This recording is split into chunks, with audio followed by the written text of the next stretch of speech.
જ્યારે સંભળાઈ રહ્યા હતા ત્યારે છોટી કાંકરોલી એવું સંખેડા આજે સ્મૃતિ પટલ ઉપર ઉભરી આવ્યું.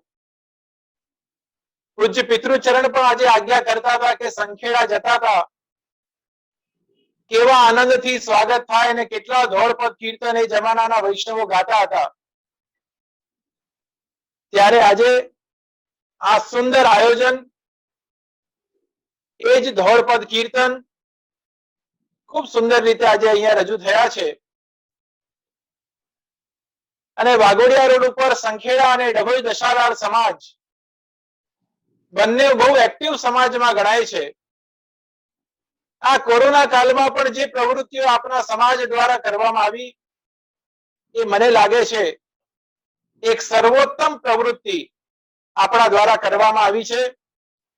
હું ખરેખર પ્રમુખશ્રીને, મંત્રીશ્રીને અને બધા જ કાર્યકરોને ખૂબ ખૂબ અભિનંદન અને શુભકામના પાઠવું. અનેક આયોજનો અને પ્રયોજનો સાથે જ્યારે ધર્મને જોડવામાં આવે ત્યારે એક નવી ક્રાંતિની શરૂઆત થાય છે. ધર્મ, સંસ્કૃતિ અને સભ્યતા એ આપણા જીવનનું એક અભિન્ન અંગ છે. મને યાદ છે સાઉથના ઘણા બધા મંદિરોમાં એક નિયમ બન્યો છે કે દરેક વ્યક્તિ પૂરા પહેરવેશમાં જ ત્યાં પ્રવેશ કરશે. ઘણા લોકોએ વિરોધ કર્યો કે કપડા અમે કોઈ પણ પહેરીએ, ભગવાનને શું વાંધો હોય. પ્રિય વૈષ્ણવજનો, ભગવાનને વાંધો નથી, વાંધો આપણી સંસ્કૃતિ અને સભ્યતાને છે, આપણા સંસ્કારને વાંધો છે. જો સ્કૂલમાં જવું હોય તો સ્કૂલ ડ્રેસ જરૂરી છે. જો અંતિમ યાત્રામાં જવું હોય તો કફન જરૂરી છે. જો બાળકનો જન્મ થયો હોય તો જબલું જરૂરી છે. તો મંદિર જવામાં મંદિરનું પહેરવેશ કેમ જરૂરી નથી? મને લાગે છે હું પણ જ્યારે નાનો હતો અને સંખેડા જઉં ત્યારે ધોતી, જબ્બો અને સફેદ રંગની ટોપી ઘણી દેખાતી. આજે નથી ધોતી, નથી જબ્બો અને નથી ટોપી. પણ પ્રમુખશ્રીએ બહુ સુંદર વાત અત્યારે કરી કે પહેલા તો ખબર જ નથી અને દીકરાને કહેતા હતા કે શું આખો દિવસ મોડું મોબાઈલમાં નાખીને બેસો છો. આજે આપણે બધા જ મોબાઈલ સામે આવી ગયા છે.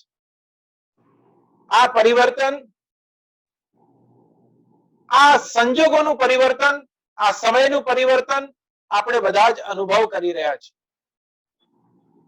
ત્યારે વૈષ્ણવજનો, હું તો આજના દિવસે એટલું જ કહીશ કે જે રીતે આ બાળકો તૈયાર થયા છે, પાઠશાળામાં ઘણી બધી મહેનત બાળકોના પેરેન્ટ્સ અને બાળકો અને શિક્ષકો કરી રહ્યા છે, ત્યારે આપનો સમાજ પહેલેથી શિક્ષિત સમાજ રહ્યો છે, પહેલેથી વૈષ્ણવ સમાજ રહ્યો છે અને આજે પણ એ વૈષ્ણવતાને ચાલુ રાખવા માટે આપના સમાજનું જે ભગીરથ પ્રયત્ન છે એને આજના દિવસે હું ખૂબ ખૂબ ધન્યવાદ આપું છું. સંખેડા દશાલાલ સમાજ, ડભોઈ દશાલાલ સમાજ અને અન્ય ઘણા બધા સમાજો આજે એવા છે કે જે મહાપ્રભુજીના ઉત્સવ પછી ઉત્સવની ઉજવણી કરે છે. જોકે આ કોરોનાએ ઘણા બધા પરિવર્તન એમાં પણ કર્યા છે, પણ મને વિશ્વાસ છે કે જે પ્રકારે આવા આયોજનો થઈ રહ્યા છે એ આયોજનો ભવિષ્યમાં પણ થતા રહેશે અને એ આયોજનથી આપણી આગળની જે જનરેશન છે, આગળની જે એક વૈષ્ણવ સૃષ્ટિ તૈયાર કરવાની છે, એમને પણ ચાન્સ મળે, એ પણ આગળ આવે અને સંપ્રદાયની ધ્વજા આજે વિશ્વ પટલ ઉપર ફહેરાય. તો આજના દિવસે વિશેષ નથી કહેતો, પણ જગતગુરુ શ્રીમદ વલ્લભાચાર્યજી જેમની કૃપાથી આજે આપણે વૈષ્ણવ થયા છીએ, જેમની કૃપા બળથી આજે પ્રભુની ભક્તિ અને સેવાનો અધિકાર પ્રાપ્ત થયો છે, એવા શ્રી વલ્લભના ચરણોમાં કોટિન કોટી દંડવત પ્રણામ સાથે પ્રભુ આપ બધા પર કૃપા કરો અને ભક્તિમાં વૈષ્ણવજન આગળ વધે એવી કૃપા એ હંમેશા હંમેશા કરતા રહે, એ જ અભ્યર્થના, એ જ મંગલ કામના સાથે પુનઃ બધા જ કાર્યકરોને ખૂબ ખૂબ ધન્યવાદ અને શુભકામના આપી હું મારા અલ્પ વક્તવ્યથી વિરામ લઉં છું. વલ્લભાધીશ કી જય. ખૂબ જ સુંદર જય જય શ્રી. હવે સરકારશ્રી અને પૂજ્ય અમ્માજીના યુગલ ચરણમાં વંદન કરી સરકારશ્રીને વચનામૃત માટે અમે પ્રાર્થના કરીએ છીએ કે સરકારશ્રી આપ વચનામૃત કરશો. श्री कृष्णाय नमः। श्रीमद आचार्य चरण कमलेभ्यो नमः। मैं बहुत संक्षिप्त रूप में कुछ समझाने की कोशिश कर रहा हूं। अभी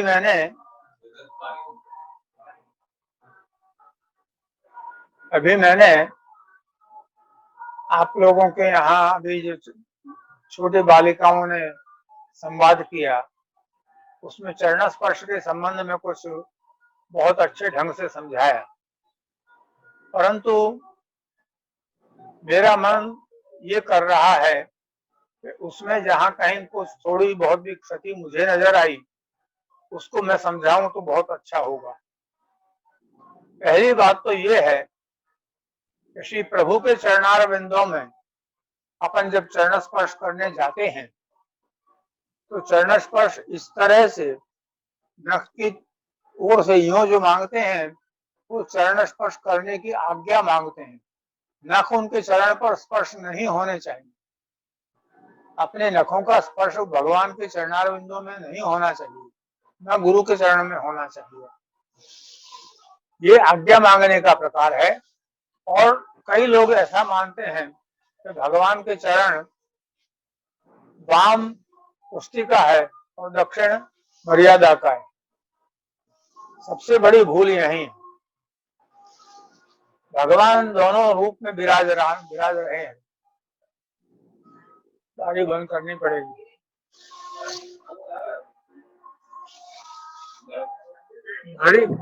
ये जो आप सुन रहे हैं जो भगवान के चरण हैं, एक पुष्टि का और एक मर्यादा का है, ऐसा नहीं है। भगवान के चरण में एक चरण भगवान का है और एक चरण श्री स्वामी जी का है। तो भगवान मर्यादा में है कि स्वामी जी मर्यादा में, कौन सा स्वरूप समझते हैं? ये है नहीं, ये भ्रम है लोगों में कई में। और वो लोग बतलाने वाले जो कुछ होते हैं अर्धदग्ध विदग्ध, वो इस प्रकार से कह सकते हैं, परंतु एक चरण भगवान स्वयं का है, एक चरण श्री स्वामिनी जी का है, वो दक्षिण वाम है। वाम भाग जो है, वाम अंग जो है भगवान का है। स्त्री को हमेशा वामांगी कहे गए। बाएं अंग जो है वो उस पर स्त्री का अधिकार है। श्री गोवर्धन धरण ने जब गिरिराज उठाया तो उस पर एक कवि कहता है, गजब गोवर्धन उठायो नाथ। आपको गर्व है कि आपने गोवर्धन उठा लिया, परंतु ये न भूलो आप कि आपने वाम बाहु में उठाया है। वो वाम अंग किसका है? वो वाम अंग स्वामिनी का है। वाम अंग वृषभानंदिनी को है, वो वृषभानंदिनी का अंग है। तो एक में चरण में स्वामिनी जी का है, एक चरण भगवान कृष्ण का है। तो दोनों चरणों में न मर्यादा न पुष्टि, दोनों ही पुष्टि है, पूर्ण पुष्टि है दोनों। ये भ्रम भी दूसरा होना चाहिए कि दूर हो कि दोनों चरणों में एक मर्यादा है, एक पुष्टि है, और न नख की ओर से करना चाहिए। नख तो आज्ञा मांगने के लिए होता है, यूं सीधा हाथ। चरण स्पर्श की आज्ञा भी, बगैर आज्ञा के चरण स्पर्श करने से जो ऊर्जा है वो प्राप्त नहीं हो पाती। देखिए, गुरु के चरणों में भी यही प्रक्रिया है। चरणों का स्पर्श जो होता है वो किस लिए होता है? गुरुदेव को अगर आप देखते हैं तो माला हाथ में लेकर और भगवत भगवत भजन करते हैं, उनका जो प्रकार होता है वो उस कॉस्मिक ऊर्जा को ग्रहण करते हैं। ये जो अपना कपाल है वो कमल के भांति ऐसा बना हुआ है, ये एंटीना है, तो उस ऊर्जा को ग्रहण करने का एंटीना है, इसलिए इसको सहस्रार कहते हैं। ये सहस्रार जो ऊर्जा को ग्रहण करता है और वो ऊर्जा अपने शरीर में किस तरह से फैलानी चाहिए, ये एक योग की प्रक्रिया है। तो हाथ में, पैरों में, हृदय में, पैरों तक वो ऊर्जा आती है। और आपने देखा होगा कि जब गुरु के कोई भी रूप में चलते हैं, अपरस में होते हैं, वो जहाँ जहाँ किसी का स्पर्श न हो, तो पैरों में काष्ठ की खड़ाऊ पहनते हैं। खड़ाऊ किस लिए है? कि जो ऊर्जा एकत्रित की है वो अर्थिंग न हो जाए, इसीलिए उनके आसन पर बैठने का, रेशमी वस्त्रों का, रेशमी आसन का इनका विधान होता है। तो वो जो ऊर्जा है वो चरण स्पर्श करने वाला व्यक्ति आज्ञा मांगकर ग्रहण करता है। उसके अंदर वो, जैसे कहा जाता है कि जो गुरु अपने शिष्य पर शक्तिपात करता है, तो शक्तिपात की प्रक्रिया दूसरी है, लेकिन ये शक्ति जो उसने समाहित की है अपने शरीर में, उस शक्ति को वो शिष्य को देता है। चरण स्पर्श ऐसे ही नहीं है। चरण स्पर्श इसलिए होते हैं कि वो उस शक्ति को ग्रहण करें। और जब भी गुरुजन जो अनुष्ठान करते हैं उस समय किसी को चरण स्पर्श नहीं देते, रेशमी कपड़े से अपने पैरों को ढक रखते हैं, जिससे कोई स्पर्श न करे, वो ऊर्जा उनकी चली न जाए। जब तक ऊर्जा उतनी समाहित नहीं होती, जितनी ऊर्जा हम एकत्रित करते हैं उससे ज्यादा ऊर्जा जब आप ले जाते हैं अगर, तो हमें शून्य हो जाते हैं, तो किस रूप में होता है। तो हम उसको ऊर्जा को पुनः ग्रहण करने का प्रयत्न करते हैं, उसको अनुष्ठान कहते हैं। अनुष्ठान की प्रक्रियाएं हैं वैसे, लेकिन उनका भेद उसमें कहने की आवश्यकता नहीं कह सकता हूँ। लेकिन चरण स्पर्श जो है वो इसलिए है कि गुरु के प्राप्त की हुई उस ऊर्जा को हम ग्रहण करें। चरण स्पर्श ये नहीं है कि खाली हाथ लगाया और आंखें लगा दिए।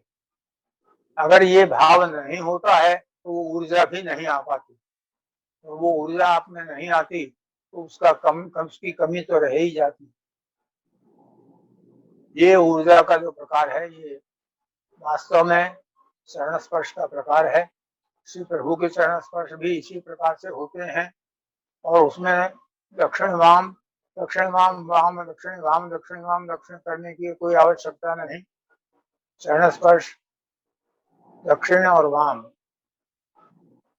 अपने सामने जब विराजते हैं तो आपका दक्षिण चरण ये होता है, वाम चरण ये होता है।